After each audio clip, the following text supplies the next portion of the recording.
You know, in this life, we are surrounded by wise and foolish people. They're all around us. Sometimes we give too much credence to the fool, and we don't give enough time to the wise. And therefore, we fall into these pitfalls because of foolish leaders and foolish choices. And today, we're going to discover how to avoid the pitfalls of the fools that surround us.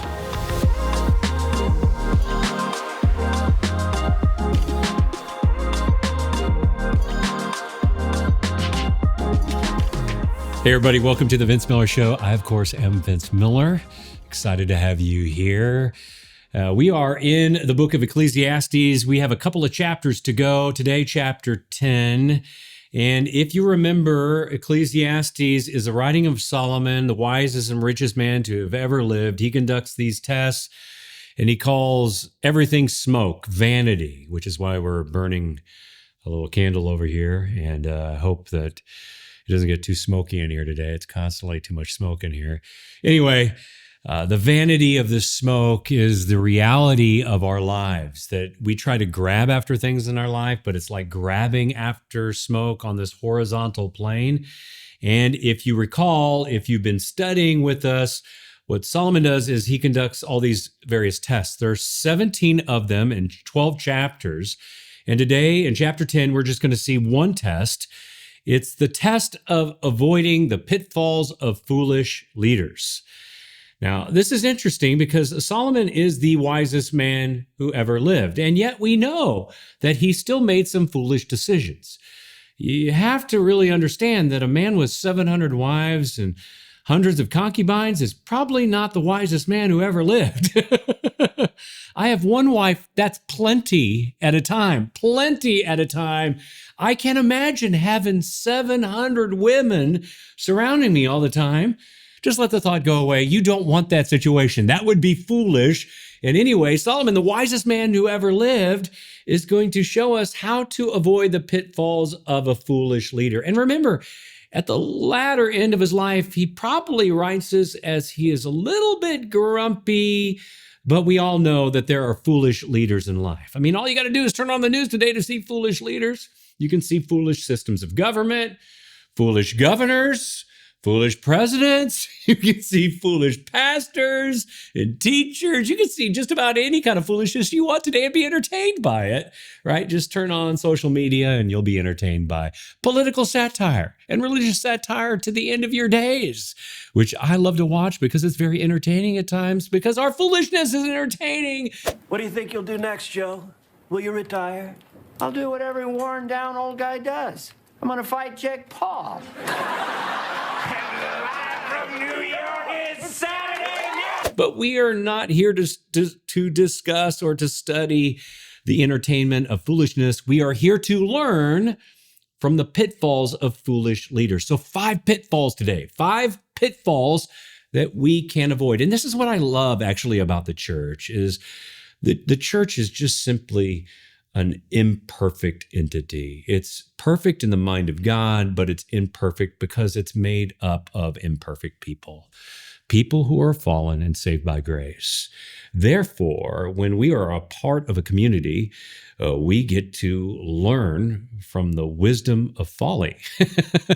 We get to learn from other people's foolishness. I mean, just sit in a group long enough and you'll eventually discover folly and you will be able to learn from that. There are so many groups, hundreds of groups that I've sat in, small groups, study groups, Bible studies, mentoring groups that I've sat in, that I've led, where I have learned incredible lessons from the foolishness of other people. And that is the wonder and the mystery of the church of God. So 5 pitfalls today that Solomon's going to teach us of foolish leaders. Here is pitfall number 1. It's the pitfall of small folly that can ruin great wisdom. Small folly can ruin great wisdom. Here's the text in verse 1. Dead flies make the perfumer's ointment give off a stench. So imagine that, dead fly in an ointment gives off a stench. So a little folly outweighs wisdom and honor. I've always kind of lived close to the water. We had a house a while back that lived very close to a pond. And so from time to time, we would have problems with flies. And you get a little fly in your house, you need to kill it immediately. And there's a reason why. If that fly finds a nice, warm, incubating spot to lay eggs, that fly will lay anywhere from 75 to 150 eggs at a time. I mean, there have been times when I have walked into my home that my entire downstairs has been infested with flies. If you know that situation, just let me know in the comments below. It's disgusting. I hate flies. I absolutely hate flies. I hate flies on my food. I hate them in my house. I hate it when they're swarming around my face. I hate flies. I don't know why I hate them so much. They're from the devil. they're from the devil, Satan himself. Anyway, little fly lays 150 eggs and all of a sudden they hatch and there's just flies all over our house. I remember the first time I tried to kill them and I realized that slapping them onto the wall probably wasn't a good idea. And then I figured out you get a vacuum and vacuum them up, but it's still gross. The fact that they lay these little eggs and they've spawned all over your house. You try to figure out where they're at, but they lay these little tiny eggs that kind of nest in a corner somewhere just to irritate you. And I think sometimes God does that just to irritate me. But I've learned an incredible lesson from it, that flies are gross, all right? And they leave a stench. And that's exactly what Solomon is talking about here, that a little bit of folly in your life can ruin a lot of wisdom. Now, this is a little movie clip I want to show you here. Many of you know the movie Schindler's List. Right there, right at the very end, there's this poignant scene where Oskar Schindler has redeemed, I think it's about 1,100 or so Jews, and he saved their lives during the Holocaust. But then there's this moment where he comes to realize the stench of his wealth. And I just want to play it for you so you can see what Solomon is talking about today. I could have got more. I could have got more. I don't know if I just... I could have got more. Oscar, there are 1,100 people who are alive because of you. Look at them. If I'd made more money...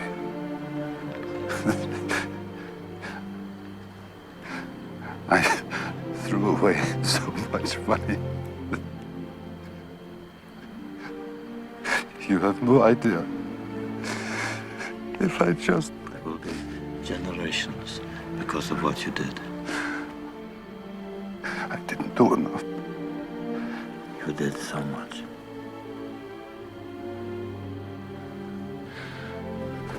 This car. Gert would have bought this car. Why did I keep the car?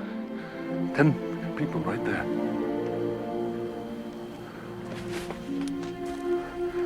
This pin. 2 people. This is gold. 2 more people. He would have given me 2 for it. At least 1. He would have given me 1. 1 more. 1 more person.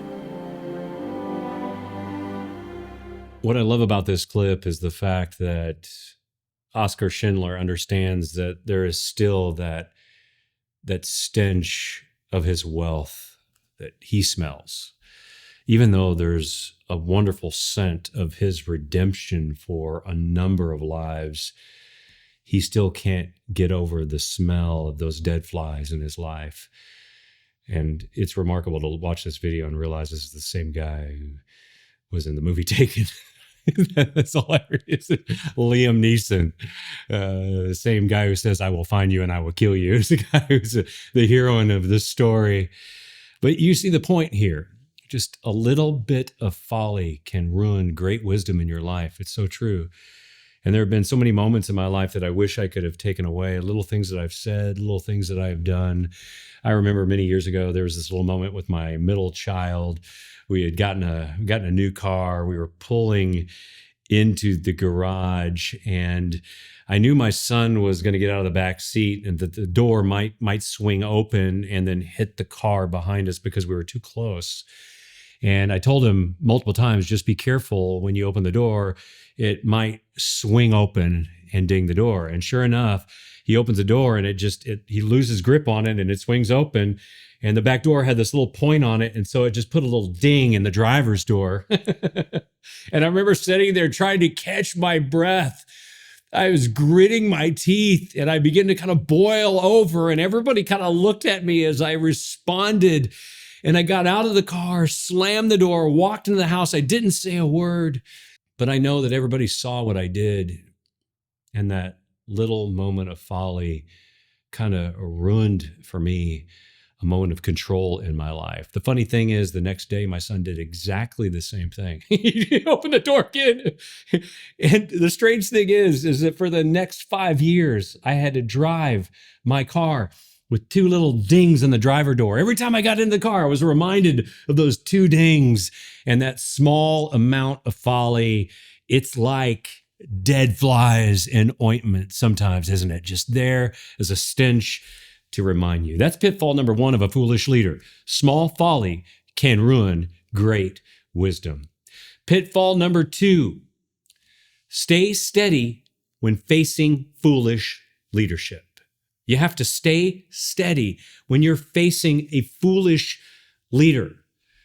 Just look at verse 4 here. It says, if the anger of the ruler rises against you, and I wonder if Solomon's thinking about himself or someone else. If the anger of the ruler rises against you, do not leave your place, for calmness will lay great offenses to rest.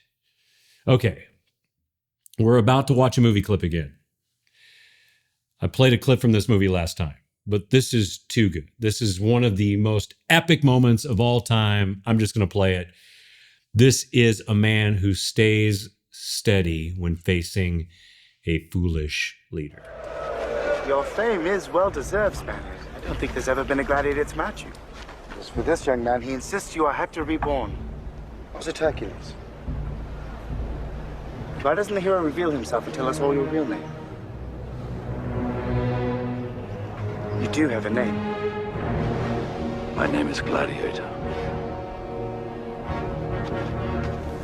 How dare you show your back to me? Slave! You will remove your helmet and tell me your name.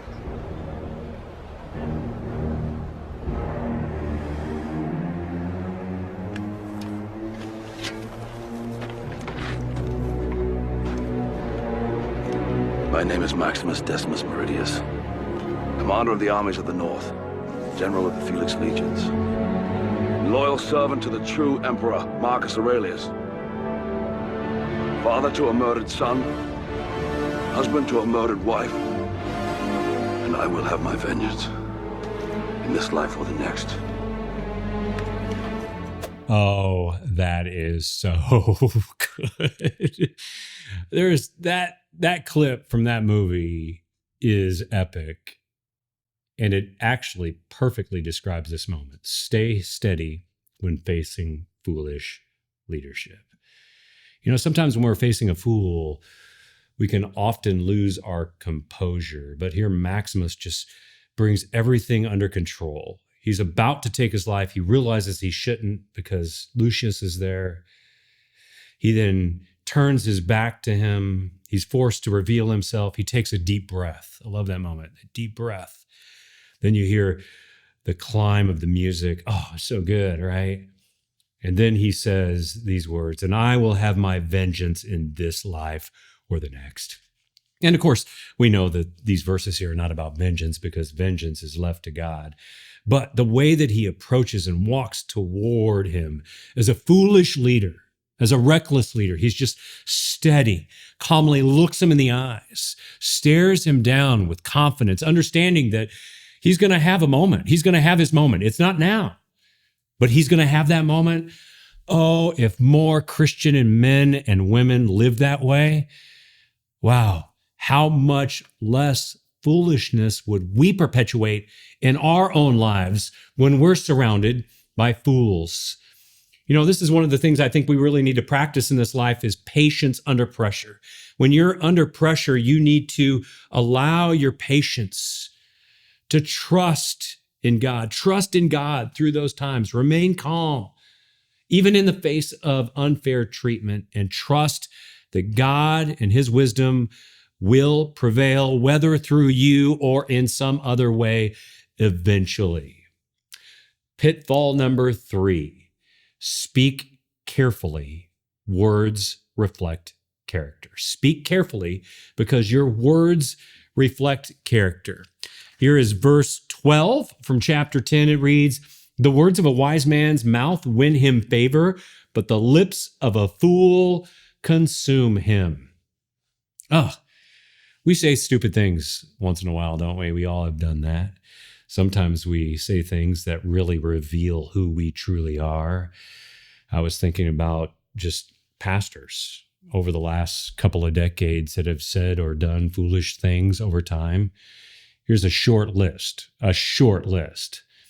Pat Robertson, Mark Driscoll, Jerry Falwell Jr., Carl Lentz, Jimmy Swaggart, Paula White, Ravi Zacharias, Bill Hybels, Ted Haggart, Jim Baker, Eddie Long, Creflo Dollar. All of them have spoken words that truly reflect or reveal their character. And for each one of them, they led to a great fall, didn't they? These are such poignant reminders to us of people who spoke God's word, but out of the same mouth spoke great evil, revealed the true character within their hearts. You know, it's a lesson to us that we need to speak less and probably listen a lot more. You have one mouth and 2 ears. That illustration never gets old, and it's a reminder to us, too, how we should speak and how we should listen. And I just want to confess to you guys, I know I speak a lot, but I've also begun to understand in my older years that the less I speak, sometimes the greater the wisdom that is spoken when I do speak, and that I got to ask more questions and listen more. It's not just a tactic to a better marriage, to a better life, better business practice, better sales. It's a practice that resembles true wisdom and that is going to help you avoid the pitfalls of life. And it does reflect your character. Your character matters. Your character matters. It's not just about hiding your character, speaking less to hide your character. It's speaking carefully so that you can reflect who you truly are along the way. And by the way, yeah, there are some times that there are things that you think that you should never speak. I just want to say, like, there are things that I think sometimes that should never be spoken, right? And each one of us has to wrestle with that. Pitfall number 4, avoid laziness. It weakens protections. Pitfall number 4, avoid laziness. It weakens protections. Here's the verse 18. Through sloth, the roof sinks in, and through indulgence, the house leaks. What's it talking about? It's talking about Psalm is talking about being prepared for those moments that, well, you're going to need protection. You know, during the hurricanes of 2024, I went through 2 within a short period of time, almost a week. Helene, then Milton. And I remember Helene was essentially the setup for Milton. And then everybody was evacuating during Milton. And I gathered supplies. I had a generator. I had food. I had fuel. I had, I think, 30 gallons of fuel at my house. No joke. And as we're leaving town, there wasn't a gas station with fuel for about 300 miles. Mass exodus out of Florida, 4, 5, 6 lanes of traffic with traffic driving in both emergency lanes. We're leaving town. It took us 12 hours to get up to Panama City from Sarasota. I just want you to know there was not a gas station for 300 miles that had fuel. And yet there were people on the side of the road without gas. There were people lined up at gas stations hoping for a drip of gasoline. And there wasn't a single Tesla on the road either because there was no power and no fuel for their vehicles.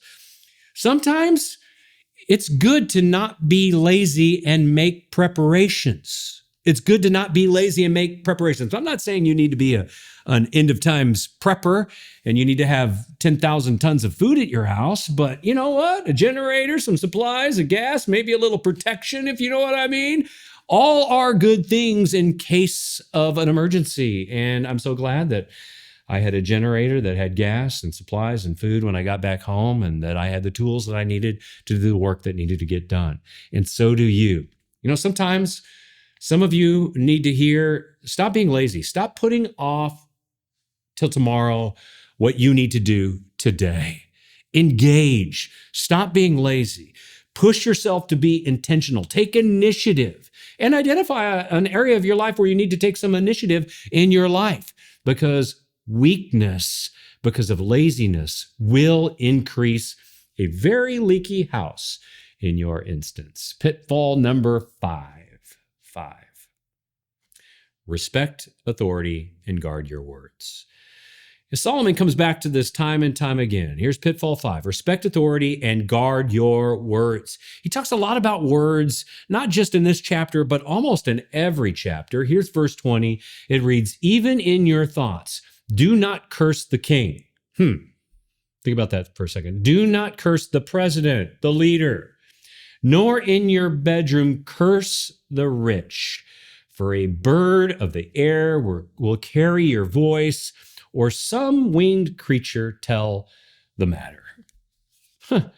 So true. Just be careful about what you're saying and who you're saying it with and where you're saying it. Many years ago, I was speaking at this major event, and it was in an area where there was this big football team, and I kind of wanted to speak about this NFL team, and I was going to use this illustration from this NFL player. And at the very last second, I just thought to myself, I don't think I should use that. Just a little wisdom, right? Respect authority, guard your words. Guard your words is kind of what came to mind. And I took that illustration out of my talk. And no kidding, as I was making the point that I was about to make, where I was going to use that illustration, I looked out, and just a few rows back was that NFL player that I was about to use as a negative illustration in my sermon. Boy, I am glad that I decided not to use him as a negative illustration in my talk, because he was sitting right there in the room looking me in the face. I was like, whoa. And that is what Solomon is exhorting here. Even in your thoughts, do not curse the king. Even in your thoughts, do not curse the king, nor in your bedroom curse the rich. For a bird of the air will carry your voice, or some winged creature tell the matter. So here you are today, a few pitfalls of foolish leaders. Let me just state them again. Small folly can ruin great wisdom. Stay steady when facing foolish leadership. Speak carefully, words reflect character. Avoid laziness, it weakens protections, and respect authority and guard your words. Fascinating to hear the wisest, richest, perhaps greatest ruler of the United Kingdom share with us these stories in the latter part of his life. Pitfalls that maybe we need to embrace and understand as we continue to lead. I love you, and I really want you to avoid some of these things. I've stepped into some of these pits. I've made mistakes. There's times I've said stupid things. There are times I've been lazy. There are times I've said words that really reflect the flaws in my character. There have been times then I've said foolish things to foolish leaders, and there have been times that I have done small things that have ruined great wisdom in my life. And you know what? Sometimes we need to come back to God because of the errors of our ways, our own foolishness. You step into the trap sometimes, and you need the wisdom to get you out. Solomon here hopes that we won't step into the trap. We won't fall into the pit. We won't be drawn in. That we'll put up guardrails around our life to ensure we don't step into the trap or step into the pit. But some of you have. I know that. Here's my message for you today. Even if you have stepped in to a foolish pit because of a foolish leader or because of some foolish thing you have done, you can find salvation in Jesus Christ for all the foolish things that you ever have done or ever will do. There is a God who rescues us from the eternal punishment of our foolishness. So regardless of how many pitfalls you've stepped into and how many pits you've been trapped and ensnared by, there is salvation in Jesus Christ our Lord. And you can come to him today, receive forgiveness for some of the foolish things that you have done. So let me pray that for you today. God, we, including I, come to you today recognizing that I and all of us have done foolish things. I've said foolish things, I've thought foolish things, I've done foolish things. I've approached situations without wisdom, revealing my character. But today I bring all of who I am to all of who you are, understanding that you were not foolish, you were perfect in character and in wisdom and in all that you did. And that you want to release us from the snare, you want to release us from the trap so that we might know freedom and salvation. We bring all these things to you in the name of Jesus. Amen. I love you guys. Don't forget, you can share this video with other people. That would be really great if you did that. Also, we are here every single day. Daily, we produce videos so that you can grow in your faith. Go to the Daily Devo after this today. We're going to jump into the next chapter, dig in even deeper. And with that, as we leave today, know that it's time for you to do something with Christ. Do something today and live all in for him who lived all in for you. We have incredible dreams and opportunities on what we want to see happen here. We need your help financially to make this work. Will you join us in this mission?